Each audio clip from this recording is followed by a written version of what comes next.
Hello friends, Radhe Radhe, Hare Krishna. Welcome back to my channel. तो friends, आज हम बात करेंगे देवउठनी एकादशी के बारे में।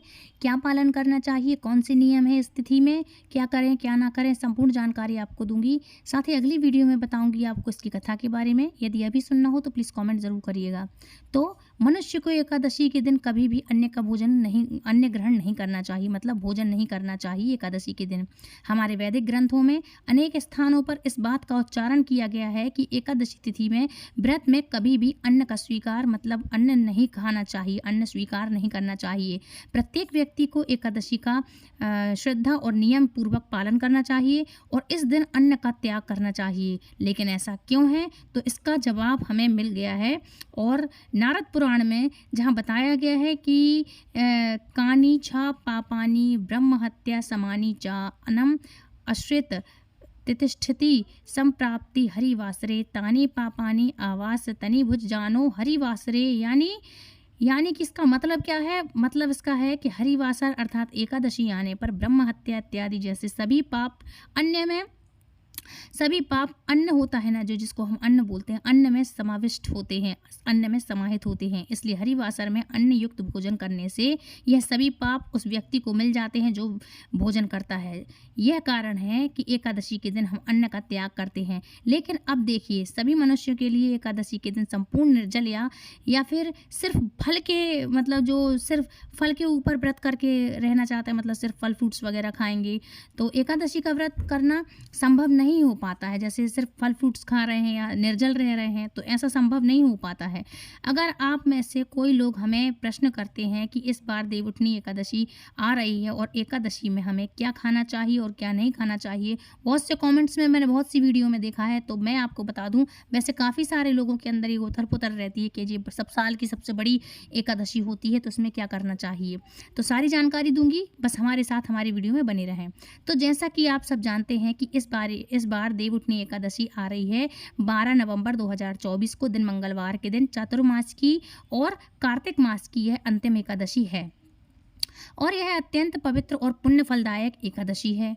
जो भी व्यक्ति चातुर्मास का पालन नहीं कर सकता है या कार्तिक मास का पालन नहीं कर सकता है, उन्हें कम से कम कार्तिक मास के इस अत्यंत पवित्र एकादशी का पालन अवश्य ही करना चाहिए। तो प्रश्न आता है कि आखिर इस एकादशी का पालन हम करें कैसे, तो इस दिन क्या करना चाहिए, तो हम क्या क्या कर सकते हैं क्या नहीं। तो देखो, इस दिन हम क्या क्या भोजन ले सकते हैं, अब ये सुनिए। क्योंकि कई बार व्यक्ति को बाहर यात्रा करना पड़ता है, कई लोग रहते हैं जो हर रोज़ कहीं ना कहीं अप डाउन कर रहे होते हैं, तो शारीरिक स्थिति ऐसी नहीं होती है सभी इंसानों की कि संपूर्ण निर्जल या सिर्फ फल या जल लेकर के उपवास किया जा सके। तो अब ऐसे में एकादशी के दिन कौन कौन से जो खाद्य पदार्थ हैं जो ले सकते हैं और कौन कौन से ऐसी पदार्थ हैं जो नहीं लेना चाहिए, नहीं खाना चाहिए, इस विषय में काफ़ी संशय रहता है। तो चलिए, आज मैं इस वीडियो में आपको सुनाती हूँ कि एकादशी में क्या खाना चाहिए और क्या नहीं खाना चाहिए, ठीक है। तो सबसे पहले हरिवासर यानी एकादशी तिथि होने पर भोजन नहीं करना चाहिए, बिल्कुल भी नहीं करना चाहिए। आखिर क्यों? तो एकादशी के दिन अन्न खाना वर्जित माना गया है। और क्या इसके विषय में शास्त्रों में कोई प्रमाण है? तो बिल्कुल है। तो और कोई जैसे कई परिस्थितियां में जैसे हम हो जाती हैं, ऐसी परिस्थितियों में जो सभी मनुष्यों के लिए एकादशी के दिन जो कि संपूर्ण होता है निर्जल उपवास करना, तो ये निर्जल उपवास करना या सिर्फ जल के साथ उपवास करना संभव नहीं हो पाता है। तो ऐसी स्थिति में एकादशी का पालन कैसे किया जाए और ऐसे कौन कौन से खाद्य पदार्थ हैं जिनका एकादशी के दिन सेवन कर सकते हैं, इन सभी प्रश्नों के उत्तर आज इस वीडियो में मैं आपको देने वाली हूं। तो वीडियो अंत तक ज़रूर देखिएगा। हाँ, प्रारंभ करते हैं कि अगर अभी तक आपने हमारे चैनल को सब्सक्राइब नहीं किया तो प्लीज़ हमारे चैनल को सब्सक्राइब ज़रूर कर लेना और बेल आइकन को ऑल पे प्रेस करना, ताकि आने वाली इसी तरह की वैदिक ज्ञान और हमारी वीडियो की सबसे पहले नोटिफिकेशन सबसे पहले आप तक पहुँचे।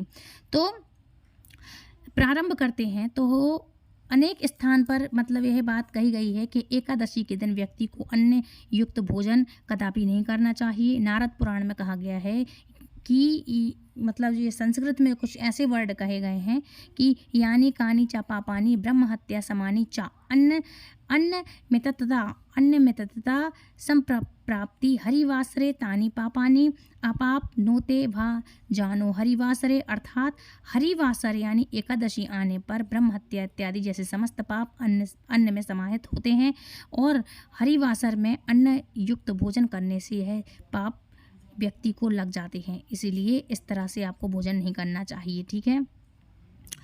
विष्णु धर्मो ग्रंथ में तो यहाँ तक लिखा हुआ है कि ब्रह्मचारी गृहस्थ और वानप्रस्थ मतलब जो भी गृहस्थ आश्रम में रहते हैं अथवा यति एकदशा भुजा भुकेतु गोमास एव ही, अर्थात ब्रह्मचारी गृहस्थ वानप्रस्थ अथवा यति जो कोई भी हो एकादशी में भोजन करने पर गौमांस भोजन के बराबर होता है।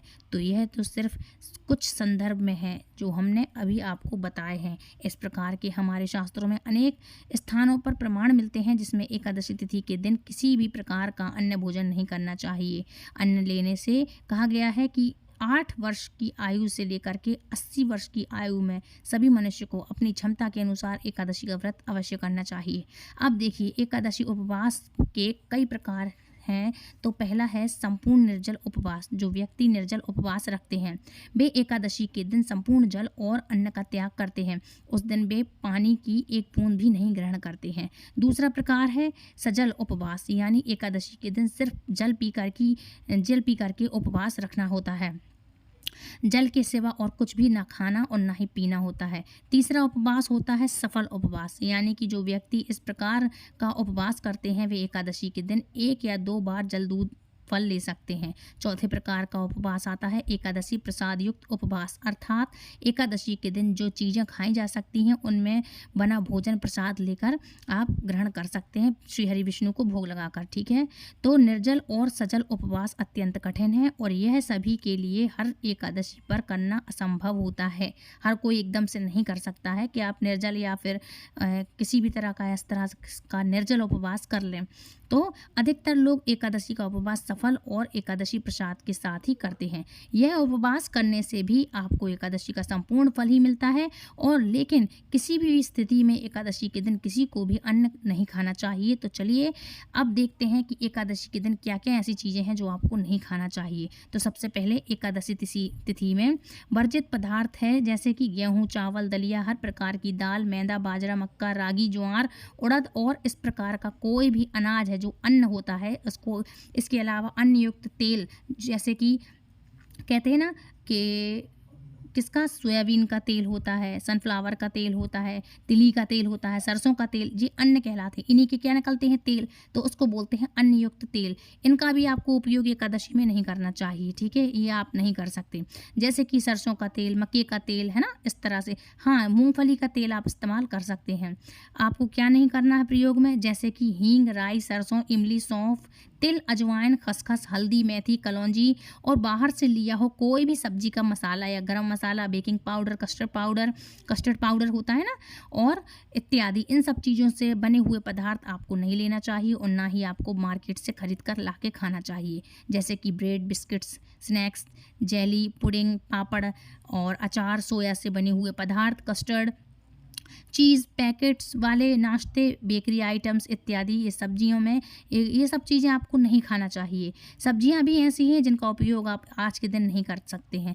तो वो हैं, देखो, पत्ता गोभी, फलियां, जो भी फलियां बीन्स वगैरह होती हैं, फलियां हैं, पत्ता गोभी हैं, प्रत्येक सब्जी, पालक, मटर, चने, करेला, ब्रोकली, तोरी, भिंडी, बैगन, पत्तेदार कोई भी साग इत्यादि। एकादशी के दिन लहसुन, प्याज तो बिल्कुल भी वर्जित माना गया है, लेकिन इसके साथ साथ चाय और कॉफ़ी भी आपके लिए ग्रहण नहीं करनी चाहिए। वर्जित होता है, लेकिन किसी का नहीं चलता है तो वो चाय तो पी ही लेता है ना। लेकिन अगर आप सच में एकादशी की निष्ठापूर्वक पालन करना चाहते हैं, तो भगवान श्री हरि विष्णु को प्रसन्न करना चाहते हैं या कृष्ण को प्रसन्न करना चाहते हैं, तो एकादशी के दिन आपको चाय कॉफ़ी का भी सेवन नहीं करना चाहिए और बाहर नहीं पीना चाहिए। सबसे बड़ी बात तो ये है, अगर घर में नहीं चल रहा है, पी लिया, तो बाहर ना पिएं। और एक बात और बता दूं, बाहर से लिए हुए कोई भी किसी भी ब्रांड के कोक या कोल्ड ड्रिंक आपको नहीं लेना चाहिए।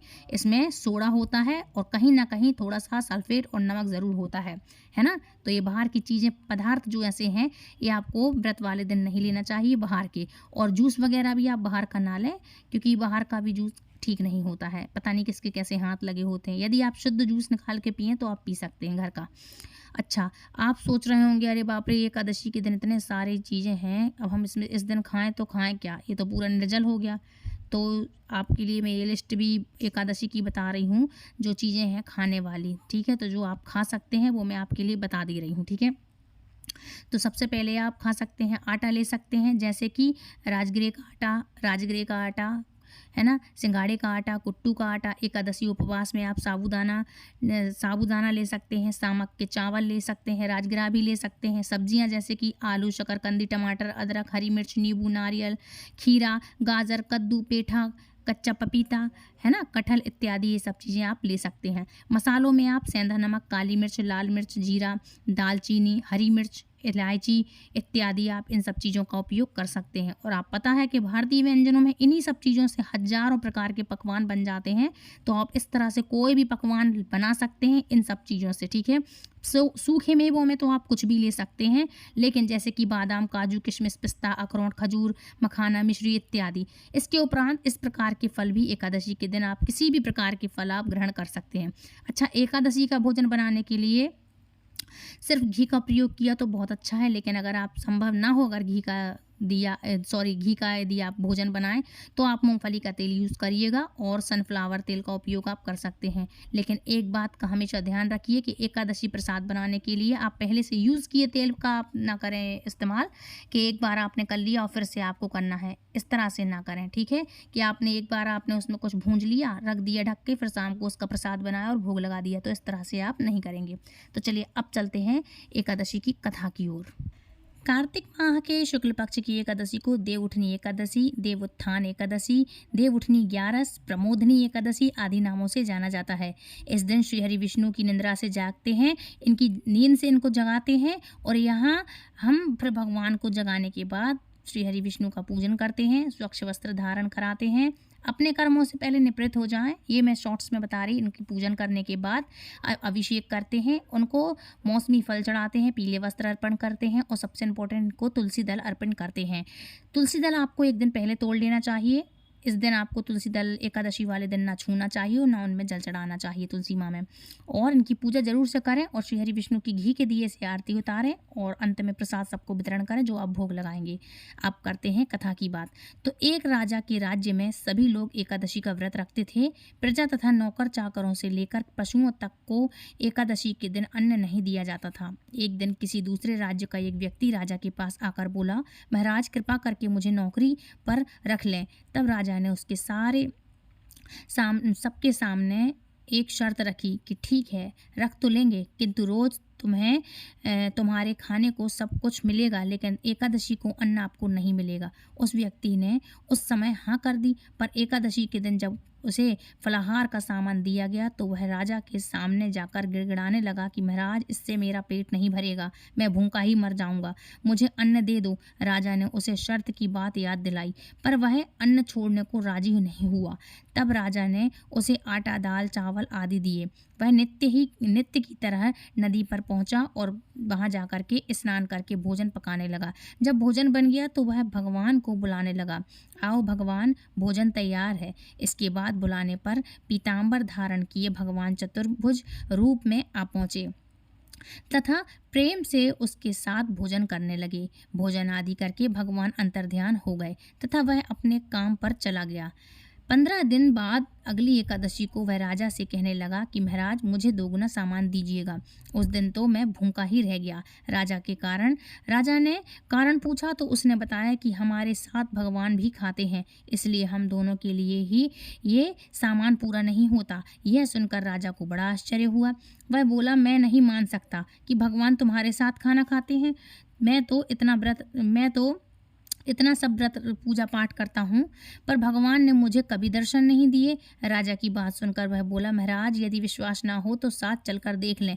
राजा एक पेड़ के नीचे छिपकर बैठ गया। उस व्यक्ति ने भोजन बनाया तथा भगवान को शाम तक पुकारता रहा, परंतु भगवान न आए। अंत में उसने कहा, हे भगवान, यदि आप नहीं आए तो मैं नदी में कूदकर प्राण त्याग दूंगा। लेकिन भगवान नहीं आए। तब वह प्राण अपने त्यागने के उद्देश्य से नदी की तरफ बढ़ा। प्राण त्यागने का उसका दृढ़ इरादा जान शीघ्र ही भगवान ने प्रकट होकर उसे रोक लिया और हाथ पकड़कर बैठाकर उसको भोजन कराने लगे।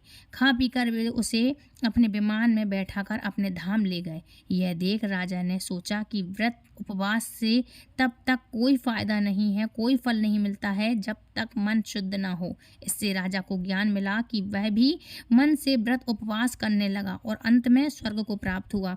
राजा को ज्ञान ये हुआ कि उपवास से नहीं बल्कि मन शुद्ध साफ होने से व्रत लगता है। ठीक है, तो ये थी कथा। अब बात करते हैं दूसरी कथा के बारे में। एक राजा था, उसके राज्य में प्रजा सुखी थी। एकादशी को कोई भी अन्न नहीं खाता था और ना ही बेचता था। सभी लोग फलाहार किया करते थे। एक बार भगवान ने राजा की परीक्षा लेनी चाहिए। भगवान ने एक सुंदरी का सुंदर रूप धारण करा तथा सड़क पर बैठ गए।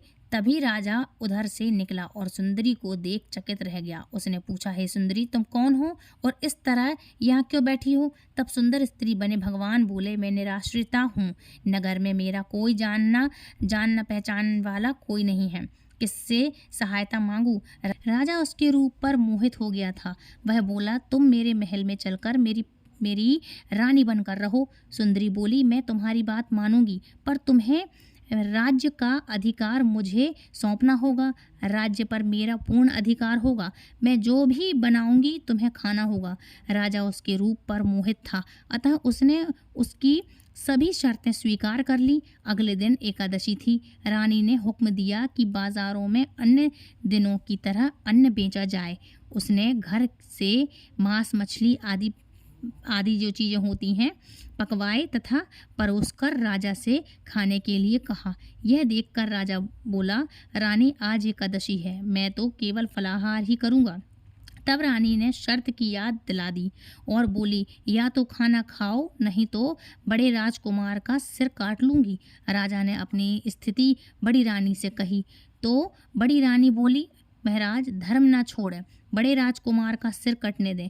पुत्र तो फिर मिल जाएगा, पर धर्म नहीं मिलेगा। इसी दौरान बड़ा राजकुमार खेलकर आ गया। माँ की आंखों में आंसू देखकर वह रोने का कारण पूछने लगा, तो माँ ने उसे सारी वस्तु स्थित बता दी, मतलब हर एक परिस्थिति माँ ने उसको बता दी। तब वह बोला, मैं सिर देने के लिए तैयार हूँ।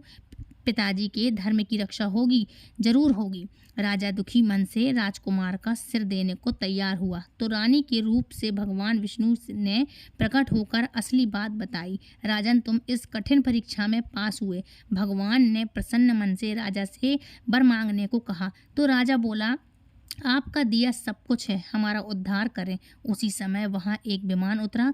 राजा ने अपना राज्य पुत्र को सौंप दिया और विमान पर बैठकर परम धाम को चला गया। देवउठनी एकादशी की प्रमुख कथा ये है। तो फ्रेंड्स, आज की जानकारी आपको आई होप पसंद आई होगी। यदि पसंद आई तो प्लीज़ वीडियो को लाइक, शेयर, कमेंट करें, चैनल सब्सक्राइब करें और बेल आइकन को ऑल पे प्रेस करें ताकि आने वाली वीडियो की नोटिफिकेशन सबसे पहले आप तक पहुँचे। मिलती हुई नेक्स्ट वीडियो में, तब तक के लिए राधे राधे, हरे कृष्णा, हरि बोल।